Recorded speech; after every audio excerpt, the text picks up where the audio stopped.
Narito naman po ang mga balita mula sa ating mga kasamahan sa iba't ibang mga rehiyon dito sa ating bansa para sa ating regional news ngayong araw na ito. Balita mula sa lalawigan sa bawat rehiyon ng ating bayan. Dito sa Ang Pilipinas Ngayon.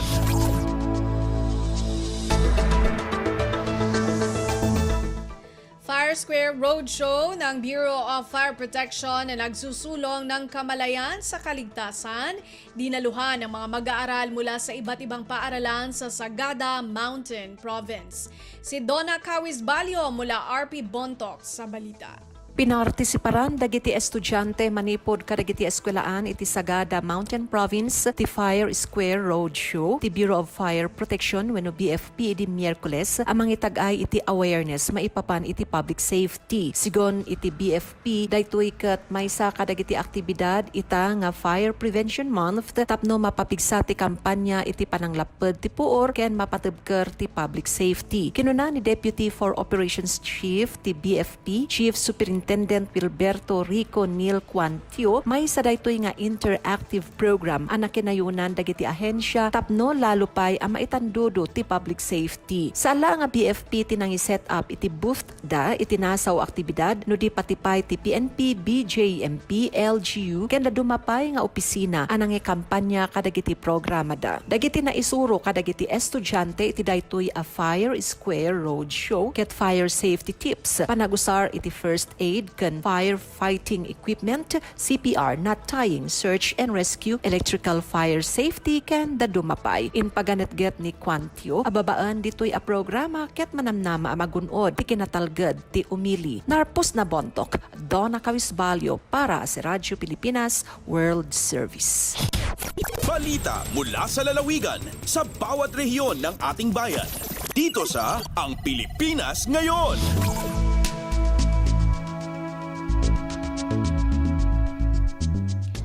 Maraming salamat, Donna Cawisbalio. Lalawigan ng Kalinga na bigyan ng 8 wheelchairs mula sa Office of the Vice President. Ang detalye mula kay Amelia Bumatnong ng RP Tabuk. 8 wheelchairs tinta iti Office of the Vice President para iti probinsya ang Kalinga. Dagitoy ket inawat ti PLGU Kalinga nga indaulwan ni Governor James Eduba kinamin na department heads iti March 11, 2024. Sigon kini OVP Representative Wilhelm Makilang, hala nga iti distribusyon iti wheelchairs iti naitid tanairugin iti implementasyon dagiti programa iti Office of the Vice President iti 2023. Imuna iti gift giving iti tanudan, tinglayan, ken lubwagan kastamot iti distribusyon iti pagbabago bags. Kabayatan na may paay matlaeng iti medical ken burial assistance para iti probinsya a Kalinga. Inyunay unay na kadagito nga assistance kathaan lang nga para kadagiti indigent patients wano marigbigat no dikat para iti amin a residente, pensyonado man wano adan iti trabaho na. Gapo tagandat iti opisina ang matulungan amin basta kompleto iti requirements na. May naigiti dayto inyip kasmet ni Governor Eduba iti panagyaman na iti Office of the Vice President nang runa kini Vice President Sara Duterte ket manamnama ang maikan pa iti prioridad iti government hospitals ang matulungan. Manipod DZRK Tabuk, Amelia Bumatnong para iti Radyo Pilipinas World Service. Balita mula sa lalawigan sa bawat rehiyon ng ating bayan. Dito sa Ang Pilipinas Ngayon. Maraming salamat, Amelia Bumatnong. Profiling sa mga magsasaka at mga child laborers para sa tupad program ng Department of Labor and Employment o DOLE isinagawa sa Manawag, Pangasinan. Magbabalita si Verna Beltran ng RP Dagupan.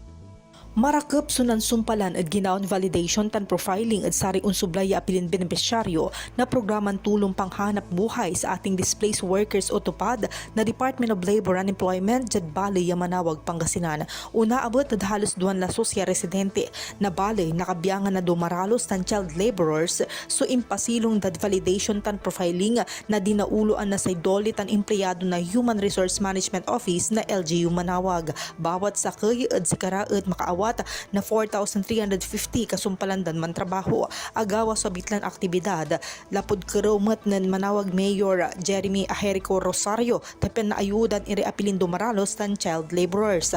Nan pasabimot yamispi sa salamat si Rosario at programang Tupad Dole tabalag yan nakatulong tapyan walipan samantalan na panalmuan na 199 benepisyaryo kabiyangan na Maralos na apektado yung El Nino phenomenon. Manlalapod Radyo Pilipinas Dagupan, siya si Verna Beltran para Radyo Pilipinas World Service. Balita mula sa lalawigan sa bawat rehiyon ng ating bayan. Dito sa Ang Pilipinas Ngayon.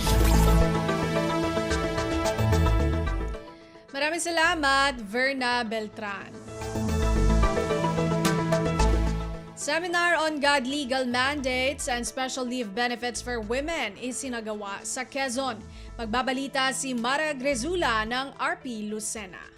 Isinagawa sa lalawigan ng Quezon ang Seminar on Gender and Development o God Legal Mandates and Special Leave Benefits for Women na dinaluhan ng mga babaeng kawani ng pamahalaang panlalawigan kahapon. Isa ito sa mga aktibidad ng Quezon Provincial God Office kaugnay ng Buwan ng Kababaihan ngayong Marso. Dinalakay rito ng mga kinatawan ng Provincial Human Resource Management Office ang leave benefits na para lamang sa kababaihan. Kabilang dito ang 105 araw na maternity leave at ang 10 araw na leave para sa mga babae at kanilang anak na biktima ng violence against women and their children o VAUSI. Ibinahagi naman ni Attorney Christine Joy Narsoles ng Provincial Legal Office ang God Legal Mandates tulad ng Anti-Sexual Harassment Act at Safe Spaces Act. Pinag-usapan din ang leave benefits para sa lahat ng individual, anuman ang gender. Mula sa RP Lucena, ito si Mara Gresula para sa Radyo Pilipinas World Service.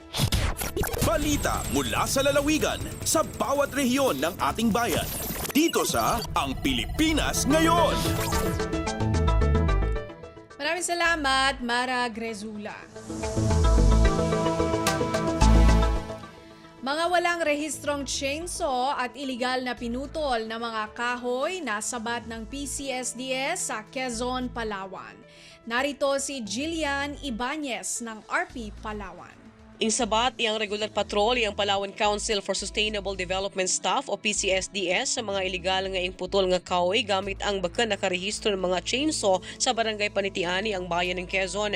Ingkon sa pamunuan iyang PCSDS, insawata ang mga bakawan sa bahagi ang barangay Panitian kamakailan kabilang ang agabot sa 8,515 board feet ng apitong iyang dalawang chainsaw. Sa inisyal nga investigasyon, ang chainsaw ay pag-aari iyang 3 individual nga bakan nakapakita iyang nga dokumento. Indakap ang mga individual nga hindi rin intaw ang ngaran kay ban ang mga ebidensya sa pamamagitan iyang enforcement operation. Ingaharap iya mga suspek ang kasong paglabag iyang Republic Act 9175 o ang The Chainsaw Act, iyang Presidential Decree 705 o ang Philippine Forestry Code. Alindigi sa Puerto Princesa, Palawan, Jillian Ibanez, Radyo Pilipinas. Balita mula sa lalawigan sa bawat rehiyon ng ating bayan. Dito sa Ang Pilipinas Ngayon. Maraming salamat kay Jillian Faye Ibanez. Memorandum of Agreement o MOA nilagdaan ng Northwest Samar State University at ng Department of Agrarian Reform Municipal Office San Jorge o Darmo San Jorge. Mula RP Calbayog mag-uulat si Charmaine Perito. Para pagmarkasan paglunsad sa extension project na may titulo Scaling Sustainable Farming and Product Development among Agrarian Reform Beneficiaries Organizations ARBOS in San Jorge, Samar, nagperma Memorandum of Agreement MOA ang Northwest Samar State University ug Department of Agrarian Reform Municipal Office San Jorge. Ang proyekto ang ginpanguluhan ni University Researcher for Science and Technology Felix John Refamonte, kaupod ang mga miyembro Maria Norfreli Cuadra ug Maria Joana Nicolas, tikang sa College of Agriculture and Technology San Universidad. Gintatalinguha sa inisyatibo nga maparig-on ang sustainable farming techniques sa mga arbos, pinaagi sa integrated pest management approaches sa crop production. Sugad man, gintutuyo liwat sa proyekto nga ma-facilitate ang paghimo sa innovative food-based nga mga produkto ug mapauswag ang accessibility sa mga merkado. Tikang sa Radyo Pilipinas Calbayog, Charmaine Perito para sa Radyo Pilipinas World Service. Balita mula sa lalawigan sa bawat rehiyon ng ating bayan. Dito sa Ang Pilipinas Ngayon. Maraming salamat, Charmaine Perito.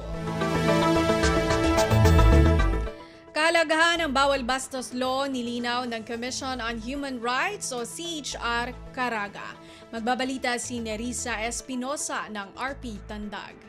Naghatag og katin-awan ang Commission on Human Rights o CHR Caraga bahin sa Bawal Bastos Law o Safe Spaces Act. Sige pahigayon na launching sa Safe Spaces Now Right the Ride campaign dinhi sa Tandag City, gipamahayag ni Edson Alijo o IC Promotion and Advocacy Division sa CHR Caraga nga mas gipalapdan pa sa balaod ang gilangkuban niini sama sa tanang matang sa gender-based sexual harassment nga gihimo sa mga pampublikong lugar sa lakyanan, tulunghaan o mga institusyon sa pagbansay og kini gihimo pinaagi sa bisan unsang dili gusto o wala imbitaha nga sexual nga aksyon o komento. Dugang pa ni Alejo nga gitakda sa balaod nga adunay anti-sexual harassment desk og hotline ang mga LGUs ug barangay bisan ang mga pampublikong lugar. Kalabot ni ini nagpahigayon og caravan ang CHR kauban ang Provincial Social Welfare and Development Office sa mga bus terminals aron mapalanog ug mapasabot ang balaod. Gikan sa RP Tandag, kini si Nerissa Espinosa alang sa Radyo Pilipinas World Service. Balita mula sa lalawigan sa bawat rehiyon ng ating bayan. Dito sa Ang Pilipinas Ngayon. Maraming salamat kay Nerissa Espinosa. Provincial government ng Sulu na mahagi ng tig-10 sako ng bigas sa mga youth organization para sa iba't ibang iftar activity ngayong Ramadan. Narito ang ulat ni Eloisa Mohamad ng RP Holo. Masiin na panukuhi Governor sa Kuitan Sinupasug pa mga tumpukan sin kabataan na biyahong bulan Ramadan.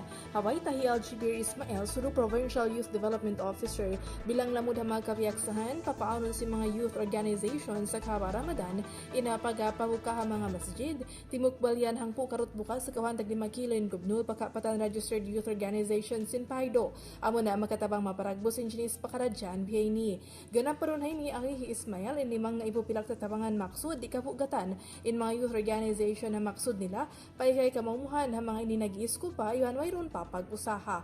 Piyaw niyan kahapon yung pagtukbasin bukas si Bansin amon baranto sa bihag diran ni Governor Tan. Dahil nga RP Holo, Eloisa Muhammad para Radyo Pilipinas World Service. Balita mula sa lalawigan sa bawat rehiyon ng ating bayan. Dito sa Ang Pilipinas Ngayon.